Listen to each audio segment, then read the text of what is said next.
만으로도 충돌이 벌어지고 전 세계 모든 제재를 합친 것보다 러시아에 있는 제재가 많거든요. 어떤 결과가 나올지 그거는 정말 알 수 없는 부분이라고 생각합니다. 독일이 좀 국방비에 돈을 좀 많이 쓰고 전력을 예. 보강해서 좀 무서운 나라가 되는 것이 아니냐. 예, 남한의 힘으로는 안보를 지키기가 좀 어려운 상황이 도달했다라는 미국의 결론이 생긴다면 또 다른 베이스 캠프를 또 만들어가는 건 어떻게 생각하면 당연한 거 아닐까.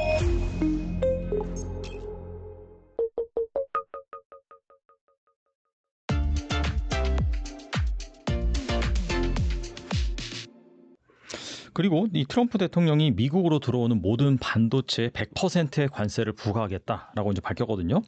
이제 표면적으로는 미국 내 생산 유도가 분명하지만 실질적으로는 중국 반도체 산업을 정조준한 조치다라는 평가가 있습니다. 이번 조치가 중국 반도체 산업 전반에 어떤 타격을 줄 수 있을까요? 저는요, 사실은 이 조치만으로는 중국 반도체 산업에 큰 타격은 없을 거라고 생각을 합니다.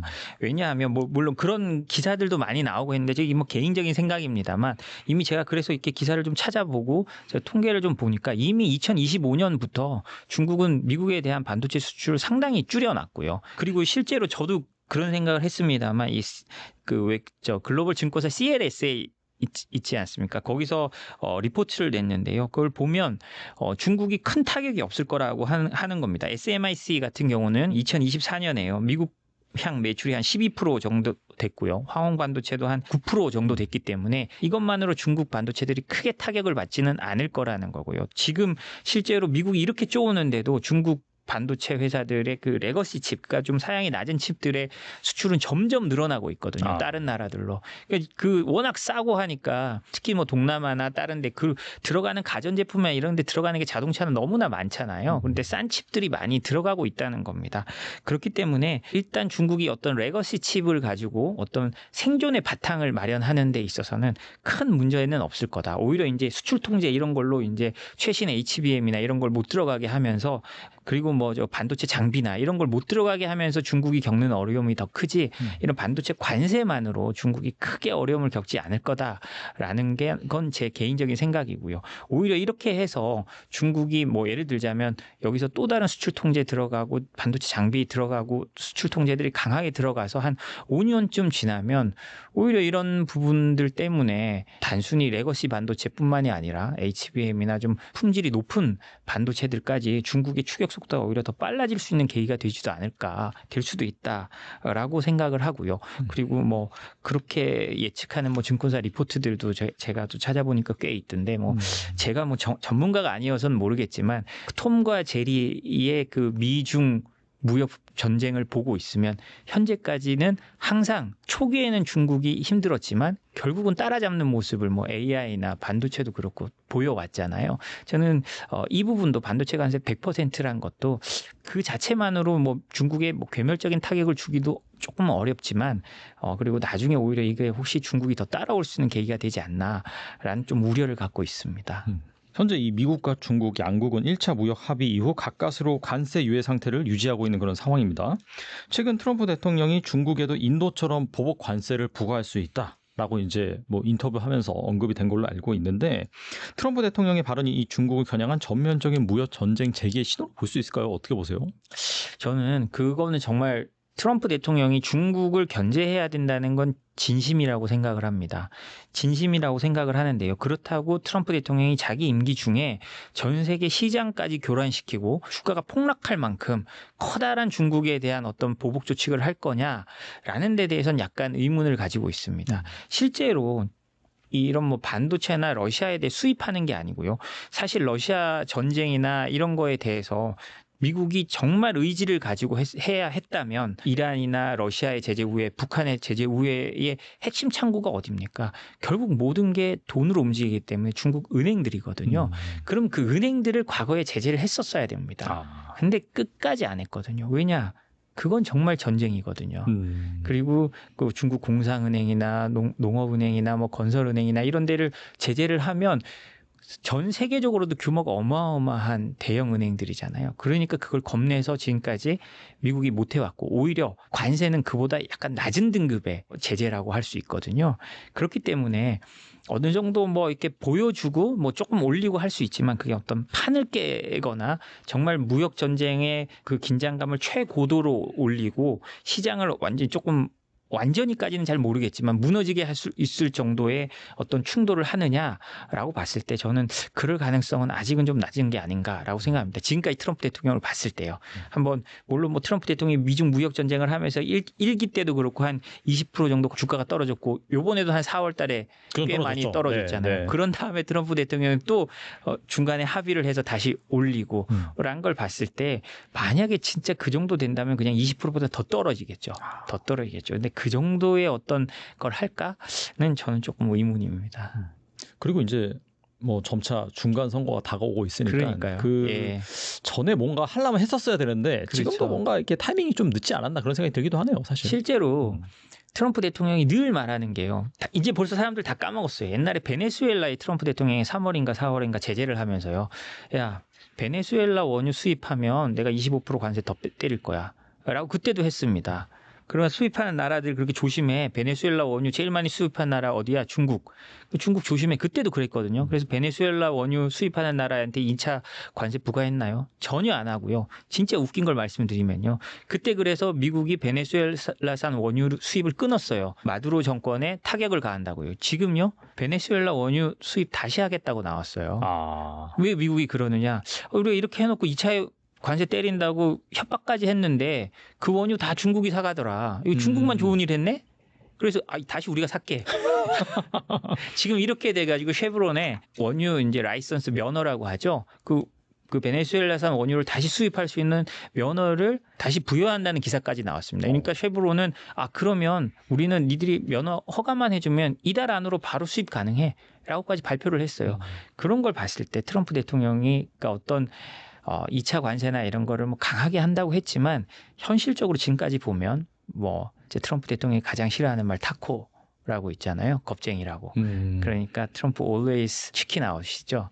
뭐 겁쟁이에 대해서 트럼프는 항상 뒷걸음질 친다고 하지만 2차 관세에 있어서도 이번에 인도에 대해서만 좀 상징적으로 어떤 그 시범 케이스로 한 거지. 네. 뭐 중국에도 할 수는 있습니다만 판을 깰 정도로 아니면 세계 경제가 뭐 정말 들썩일 정도로 하느냐 그건 좀 지켜봐야 될 것 같고 저는 개인적으로 뭐 어느 정도는 할 수 있겠지만 크게는 하지 않을 것 같다라는 게 제 생각입니다.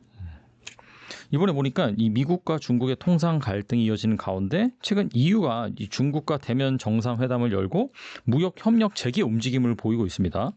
이 유럽이 다시 이 중국과 손을 잡으려고 하는 배경은 무엇일까요? 그 유럽 입장에서는 지금 숨쉴 공간이 좀 필요합니다. 그러면 그 숨쉴 공간이 어디냐? 바로 중국인데요. 그런데 이거는 EU의 이제 어떤 중국이란 큰 나라를 둔 국가적 국가, 그다음에 어떤 힘과 힘의 대결에서 이제 미국의 트럼프 대통령이 워낙 일방향으로 하니까 나오는 거고요. EU 입장에선 너무나 큰 딜레마가 있습니다. 왜냐하면 네. 러시아 전쟁이 있잖아요. 맞아요. 네. 우크라이나의 전쟁이 있는데 EU 입장에서는 러시아를 지원하는 가장 큰 나라가 어디냐? 중국입니다. 그렇죠. 네. 그리고 왕이 외교부장이 EU 수장들을 만났을 때 한 얘기가 뭡니까? 우리는 러시아를 지원하지는 않지만 러시아를 패배하게 두지는 않을 거다. 라고 중국에서 공식적으로 왕이 외교부장이 EU 수장들을 만나서 카야 칼라스나 이런 사람들을 만나서 그렇게 말을 했어요. 그 말은 뭡니까? 결국 우리는 러시아를 도울 거고 러시아가 절대로 져서는 안 된다라는 걸 명백하게 보여준 거잖아요. 그럼 유럽 입장에서는 어떻겠어요? 원수네 원수.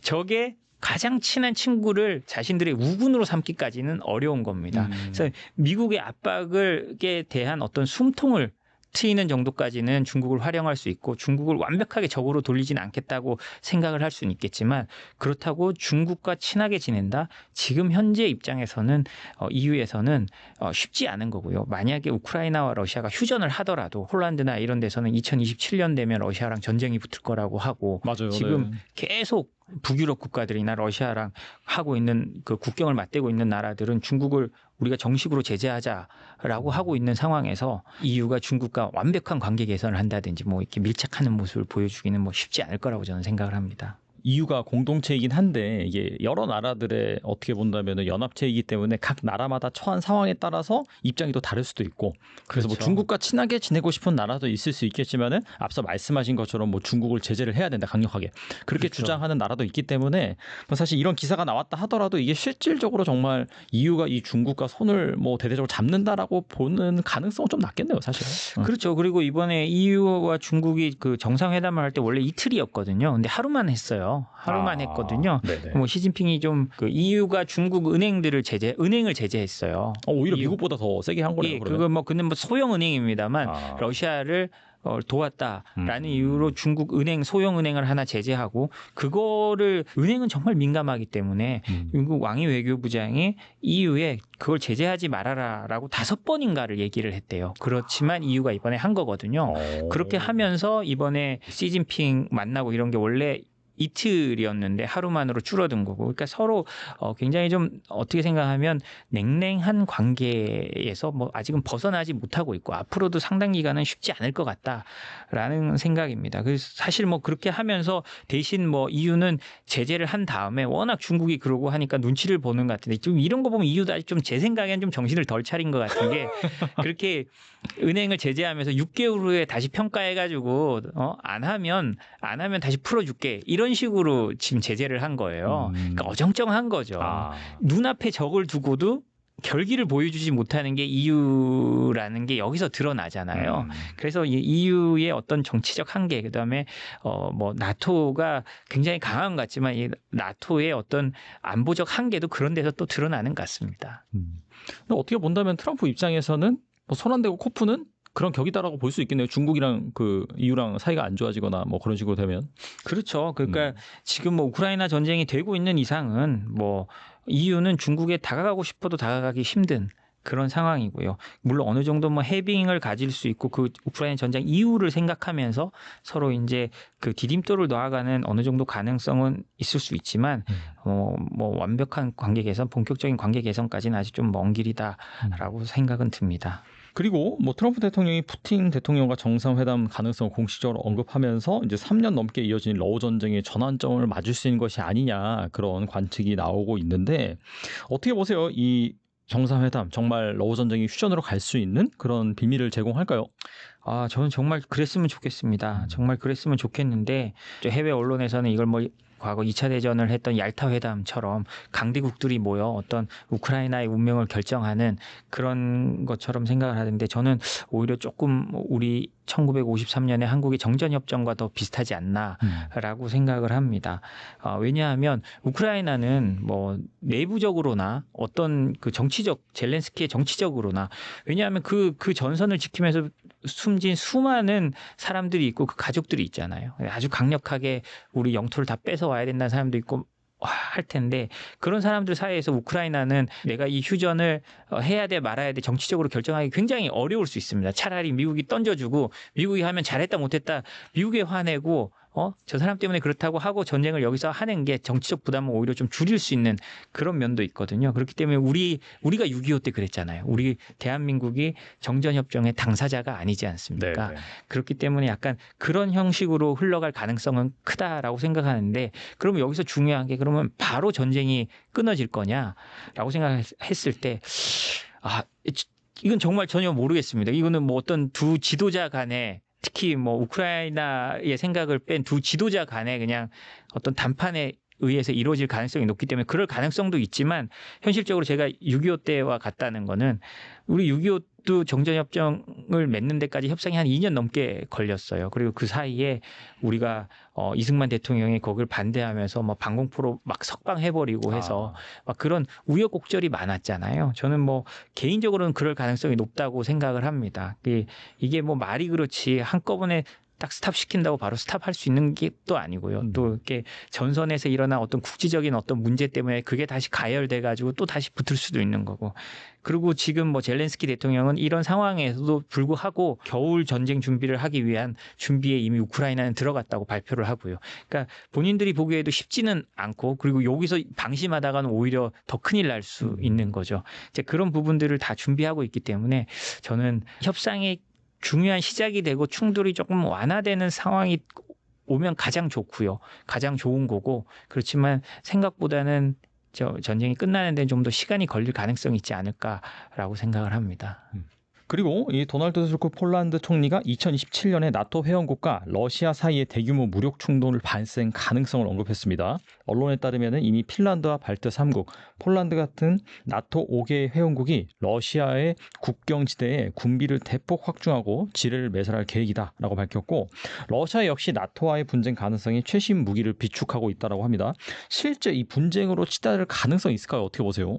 저는 충분히 있다고 봅니다. 왜냐하면 분쟁이란 거예요. 제가 뭐 여기 와서도 여러 번 말했는데 우리는 어떤 독점적 권력을 가진 사람의 뇌를 알지 못합니다. 그 사람들이 어떤 판단을 내릴지, 트럼프 대통령이 어떤 판단을 내릴지조차 우리가 모르는데 그보다 더 독점적인 권력을 갖고 있는 푸틴이라는 사람이 어떤 판단을 내리고 시진핑이라는 사람이 어떤 판단을 내리고 우리가 여기 주식시장을 보듯이 그나마 주식시장은 돈의 움직임과 어떤 거를 보면서 조금은 논리적으로 우리가 사후적으로라도 해석을 가능하지만 독재자의 머리 아니면 독점적 권력을 가진 사람들의 뇌는 우리가 아주 알기가 어렵습니다. 그 사람이 어떤 판단을 할지요. 심지어 우리나라도 최근 계엄 사태를 통해서 그런 걸 경험을 했잖아요. 그건 독점적인 권력이 아닌데도 그렇습니다. 어떤 권력자들이 어떤 판단을 하게 될지는 잘 모르는데요. 그렇지만 푸틴 대통령 같은 경우는 우크라이나를 침공할 때부터 시작을 해서 우리의 예상을 다 뛰어넘는 침공이었고 당시에도 뭐 그 본인들은 일주일 만에 그 우크라이나를 점령할 수 있겠다라는 생각을 했었고요. 3년이 왔지만 처음에는 자신이 밀리는 듯했지만 이제는 오히려 자신이 칼자루를 잡았다고 생각하고 휴전 협정의 가장 중요한 건 푸틴이 어떻게 내가 정치적으로 이 전쟁을 승리로 이끌었냐를 보여주는 게 가장 중요할 거예요. 본인에게는요. 그래야 그 권력을 유지할 수 있으니까요.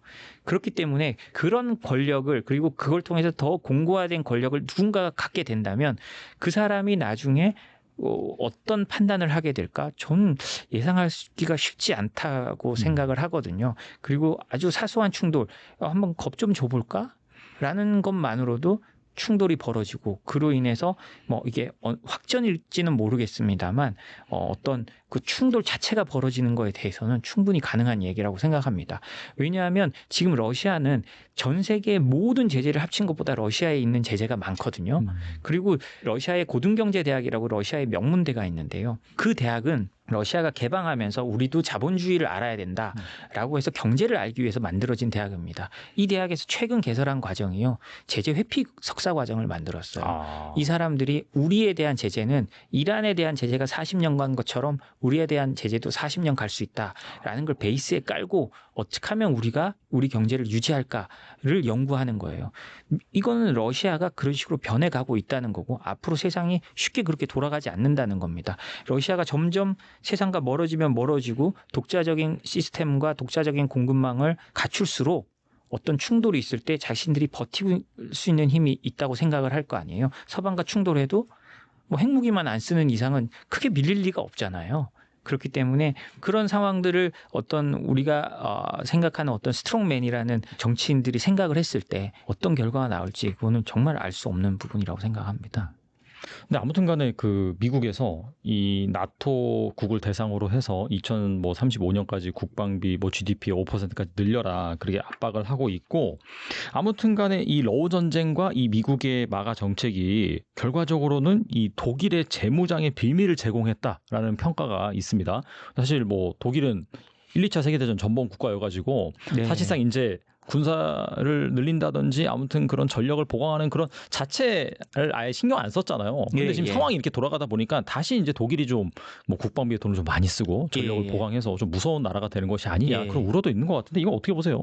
저는 뭐 자연스러운 현상이라고 봅니다. 이제 뭐 그 이미 2차 대전 끝난 지가 거의 뭐 80년이 넘었고요. 그리고 그 유럽의 최대 경제 강국이 그 나토라는 집단 방위에 있어서 돈을 쓸 수밖에 없는 환경이 됐잖아요. 쓰라고 지금 부추기고 있죠. 네. 그러니까 뭐 이거는 어쩔 수 없는 상황입니다. 사실은 뭐 그렇게 따지면 미국은 2차 대전 끝나고 일본을 어떤 농업 국가로 만들어 버리려고 했는데 중국에서 공산혁명이 일어나고 한국에서 6.25 사변이 일어나고 하면서 전략을 수정해서 일본이라는 산업 국가를 미국이 키운 거잖아요. 그러면 이제 그 산업 국가를 뭐 일본도 있고 독일도 있고 미국이 사실 키운 나라라면 미국의 필요에 의해서 그리고 미국이 나만의 힘으로는 안보를 지키기가 좀 어려운 상황이 도달했다라는 미국의 결론이 생긴다면 그러면 이제 또 다른 베이스 캠프를 또 만들어가는 건 어떻게 생각하면 당연한 거 아닐까 싶습니다. 그래서 최근에 독일과 영국이 방위 관련해 가지고 어떤 협정을 체결하는 그런 아주 상징적인 일이 있었는데요. 그런 생각을 해보면